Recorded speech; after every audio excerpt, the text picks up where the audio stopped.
It is the afternoon of October 14th, 1943, and in a narrow terraced street in Lincolnshire, a boy of 6 is sitting on the front step, watching the road. He has been told, more than once, that his father will not be coming home today.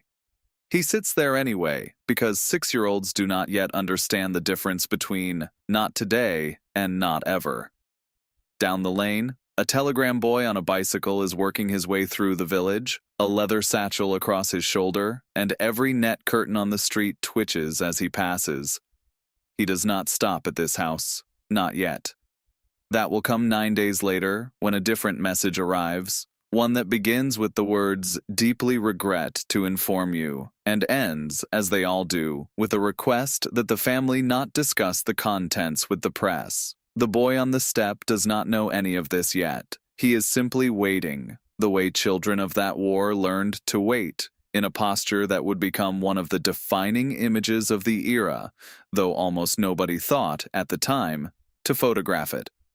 This is not the story of a battle. It is the story of what happened afterwards, in the front rooms and on the front steps long after the guns had gone quiet for the day, and it explains something the official histories rarely have room for: the machinery Britain built, almost by accident, to manage a nation's grief. That machinery would go on to touch nearly every household in the country in one form or another, and yet it left almost no trace in the popular memory of the war. There is no monument to the casualty clerk, no film about the telegram boy, no plaque marking the desk where a junior civil servant once agonized over whether missing or missing believed killed was the kinder phrase to send a mother of 3. This is the story of that overlooked machinery, and of the children who lived inside its consequences for the rest of their lives. By the autumn of 1943, the United Kingdom had been at war for 4 years, and the arithmetic of loss had become impossible to ignore. Bomber Command alone would go on to lose 55,573 aircrew by the war's end, a casualty rate so severe that a young man joining a bomber squadron had, statistically, a worse chance of survival than an infantry officer in the trenches of the previous war. Add to that the merchant seamen lost to U-boats in the Atlantic, the soldiers killed in North Africa and Italy, and the fighter pilots who did not return from a single sortie over the Channel, and a rough but sobering picture emerges. By some estimates, the war left in excess of 80,000 British children without a father, and hundreds of thousands more waiting for months at a time, not knowing whether missing meant dead, captured, or simply delayed. The problem this created was not merely emotional, it was administrative, and it was almost entirely new. The First World War had taught the state that grief, left unmanaged, could curdle into something politically dangerous, a population that no longer trusted its government to tell the truth about the cost of the fighting. Letters home during that earlier conflict had often been vague to the point of uselessness, and the resentment this bred among bereaved families had by 1918 become a genuine concern for a government worried about morale on the home front. And yet, no existing system, even the improved one inherited from that war, could process the sheer volume of loss the Second World War demanded. Telegrams meant for one bereaved household at a time were, some weeks, being sent by the hundred, particularly after major raids or a significant naval loss, such as the sinking of a capital ship. Vicars and local police constables, traditionally used to deliver the worst news in person, found themselves overwhelmed, in some districts calling on 3 or 4 families in a single afternoon, a task for which nothing in their ordinary duties had prepared them. There was no protocol, at the start of the war, for what to say to a child who answered the door rather than a parent. There was no protocol for what to do when a father listed as missing turned up 18 months later in a prisoner of war camp, after his family had already, in every meaningful sense, buried him and begun to rebuild a life around his absence. Insurance policies, widows' pensions, and school fee arrangements all hinged on a status that the department itself frequently could not confirm for months. The existing solution, largely unchanged since 1918, was simply not built for a war fought on this scale, in the air as much as on land, against an enemy whose bombing campaign meant that for the first time, the home front itself was generating casualties requiring the same bureaucratic response as the front line. Something had to give, and gradually, out of pure operational necessity rather than any grand design, something did. The scale of the problem is easy to state in numbers and much harder to grasp in human terms. Consider a single bad night for Bomber Command, and there were dozens of them across the war, in which perhaps 30 aircraft failed to return from a raid on the Ruhr or Berlin. Each aircraft carried a crew of 7. In the space of one operation, briefed and flown under cover of darkness, and reported on only in the vaguest terms the following morning, over 200 households across Britain might be plunged almost simultaneously into the same waiting that the boy on the Lincolnshire steppe would come to know.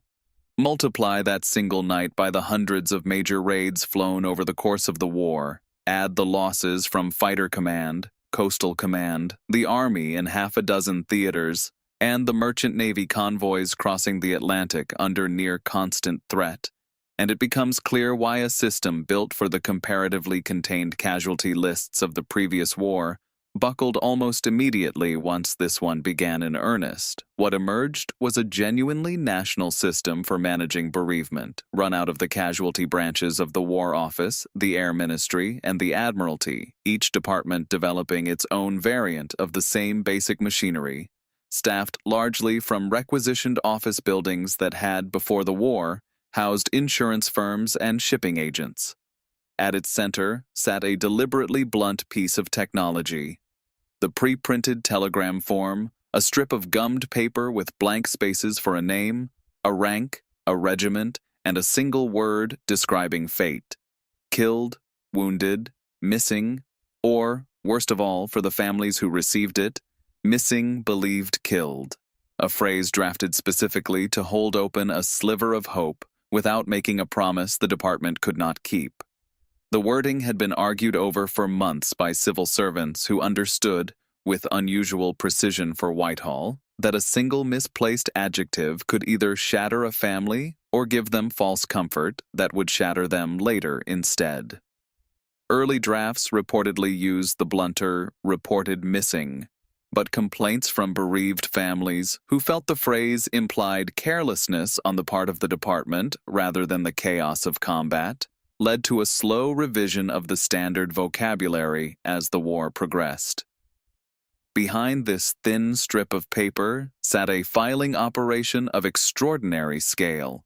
Casualty clerks, overwhelmingly women recruited into the service for the purpose, worked in requisitioned buildings across London and beyond, cross-referencing muster rolls, hospital admissions, and, as the war progressed, intercepted Red Cross lists of prisoners held in German and Italian camps. The paperwork alone for a single confirmed death could run to a dozen separate forms, each routed to a different department: pensions, next of kin, personal effects, and, where applicable, decorations for gallantry.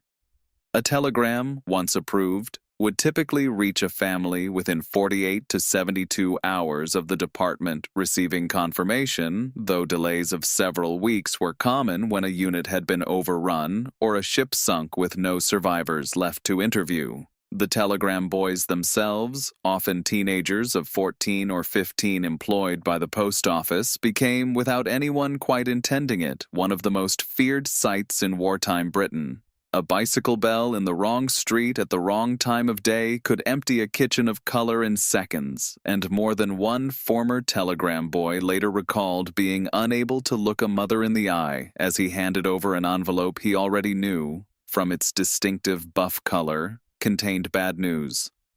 Some post offices, aware of this dread, began quietly instructing boys to deliver such telegrams on foot rather than by bicycle, on the theory that a slower approach gave neighbors time to gather round a family before the knock came. Though this was never formal policy, more a kindness passed down office to office and street to street. Following the telegram came a letter, usually a fortnight later, offering what details could be released without compromising security,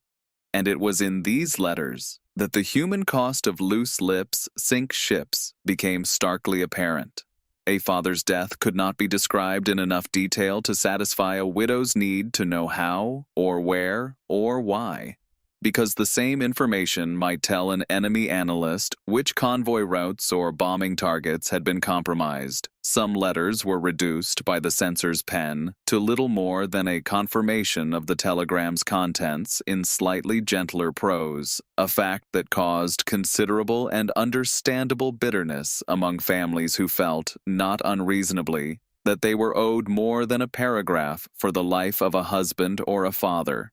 For the children specifically, almost no formal support existed in the early years of the war, and what did exist arrived unevenly. Some local authorities organized visits from clergy, others left it entirely to school teachers, who were themselves given no training for the task and improvised as best they could, often simply keeping a child occupied with schoolwork rather than addressing what had happened directly, on the theory, common at the time, that a child was better off not dwelling on it. Diaries and oral history archives collected decades later, including extensive interviews now held by the Imperial War Museum, describe a common pattern. Children who were told their fathers were away for months or years after the telegram had arrived, mothers choosing to delay the truth in the belief they were protecting their children, only for the reality to surface later in a schoolyard remark or an overheard conversation between adults who assumed the child already knew. Psychologists working with war-affected families in the post-war decades would later identify this delayed, indirect form of disclosure as a significant factor in prolonged grief among the children of the war generation, many of whom described, well into old age, a persistent habit of watching the street or the door or the gate for a return that logically they knew would never come, but that some undimmed part of the memory still expected. If you are finding this interesting so far, a quick subscribe helps more than you know, and there is a great deal more of this story still to come. Germany, dealing with catastrophic losses on the Eastern Front from 1941 onward, developed a broadly similar telegram-based notification system through the Wehrmacht's casualty office, but it operated under a censorship regime considerably tighter than Britain's, and by 1943 was straining under a volume of loss that British administrators, whatever their own struggles, never had to contend with. Some historians estimate Germany produced over 2 million war orphans by 1945, a figure that dwarfs the British total several times over and reflects the sheer disparity in military casualties between the two nations. German notification letters, unlike their British counterparts, were frequently accompanied by pressure, sometimes explicit, sometimes implied, to view the death as a noble sacrifice for the nation, a framing that post-war German psychologists later argued complicated the grieving process for children who were, in effect, told not merely that their father had died, but that they were expected to feel a particular way about it. As the war turned against Germany after 1943, the sheer scale of losses on the Eastern Front reportedly overwhelmed even this system, with some families receiving no formal notification at all for men who simply vanished into the chaos of the retreat from Stalingrad or the collapse of Army Group Center the following year. The American approach, established through the War Department's Casualty Notification Service, more closely resembled Britain's in tone, but benefited from arriving later to the conflict and therefore from studying both the British and German systems before designing its own. American families, notably, generally received notification by telegram followed swiftly by a personal visit from a uniformed officer, a practice that would go on to become standard in the United States military for the rest of the 20th century, and remains recognizable in the notification protocols used today. The visit itself, formalized only later in the war once the volume of casualties from the Pacific and European theaters made it feasible to staff properly, was considered by American commanders to be an improvement on the telegram-only approach, on the theory that a uniformed presence conveyed both the gravity of the loss and the nation's gratitude in a way that a strip of gummed paper never could. Comparatively, the British system's particular contribution was the deliberate, argued-over ambiguity of its official wording, an attempt to balance honesty against hope that later influenced bereavement communication guidance well beyond the military context, including, eventually, civilian hospital practice around delivering news of a death. Whether the British approach, with its careful vocabulary but comparative absence of a personal visit, was crueler or kinder than the American or German models remains, unsurprisingly, a matter on which the surviving families themselves have never entirely agreed. Some found the plain, unadorned telegram easier to bear precisely because it demanded nothing of them in return, while others recalled the lack of a human face at the door as its own kind of cruelty. The war's end did not end the waiting for many families, because for children whose fathers were recorded only as missing, the telegram had offered no closure at all, merely an unresolved question that might, in theory, resolve itself at any time over the following years, as prisoner of war camps were liberated and repatriation lists compiled. Some fathers did return this way, months after being given up for dead, and the reunions, however joyful, were often reported by relatives as disorienting for children who had, by then, quietly rebuilt an entire understanding of the world around the father's absence. One is left to imagine what it must have meant for a child of 7 or 8, having spent a year believing a parent gone forever, to be told that the man walking up the garden path was, after all, still their father. For the far larger number whose fathers did not return, the emotional legacy proved remarkably durable.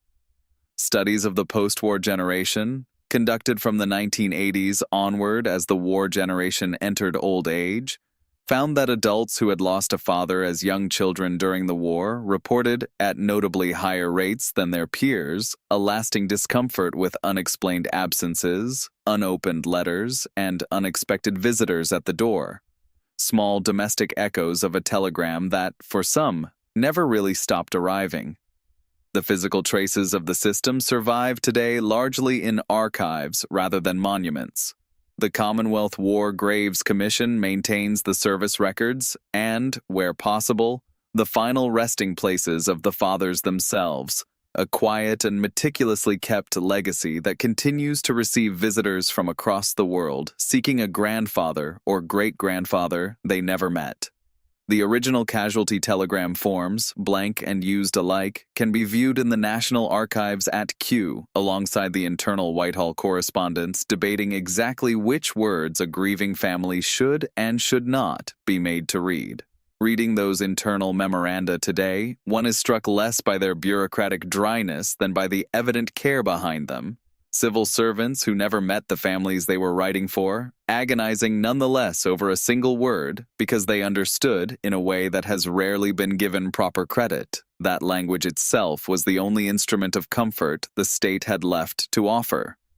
Return for a moment to that step in Lincolnshire, to the boy who did not yet know what the following 9 days would bring him. He is not one child, he is tens of thousands of children, sitting on tens of thousands of steps, in villages and cities across a country that had, almost without meaning to, built an entire hidden apparatus simply to tell them the truth, as gently and as honestly as a wartime bureaucracy could manage. It was not a weapon. It moved no armies and won no battles. It appears in no museum display beside the tanks and the aircraft and the medals. But it shaped, in ways still measurable in the interviews and archives left behind, how an entire generation of British children would understand loss, patience, and the particular ache of a door that never opens the way you are waiting for it to. The telegram boys have gone now, along with the bicycles and the leather satchels and the pre-printed forms with their carefully rationed words. The casualty clerks who spent their war years choosing between missing and missing believed killed have, in the ordinary course of things, passed on themselves, their names as unrecorded as the countless small kindnesses they tried to fold into a government form. What remains is the waiting itself, passed down not in official archives but in memory, in the stories told by children who grew old still listening, on quiet afternoons, for a footstep that was never going to come. They waited through their childhoods, and some, if the oral histories are to be believed, never entirely stopped waiting even as grandparents and great-grandparents themselves. Some wars end with a surrender, a treaty, a parade. This one, for those left behind on the front step, simply never quite finished ending at all.